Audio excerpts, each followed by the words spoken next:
Rizky Bilar diketahui memberikan uang bulanan kepada sang istri, Lesti Kejora hampir mencapai ratusan juta rupiah.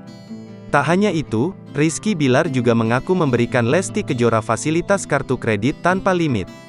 Nggak dibugetin sih, cuma kadang-kadang saya ngasih dia per bulan untuk semuanya lah, untuk bayi untuk apa gitu, kata Rizky Bilar, dikutip dari YouTube Intens Investigasi, Sabtu, tanggal 17 September tahun 2022.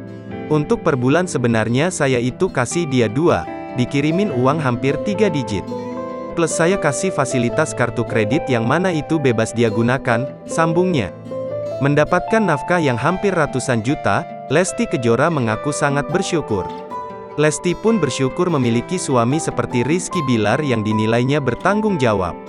Alhamdulillah, Masya Allah, bersyukur sekali punya suami yang baik, pengertian, dewasa, ucap Lesti Kejora.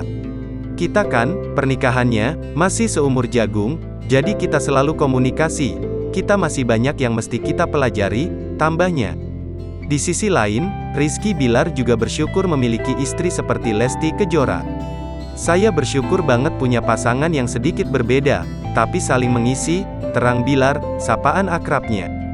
Justru perbedaan kami dari dunia yang berbeda, justru itulah yang mengisi kekosongan satu sama lain, lanjutnya.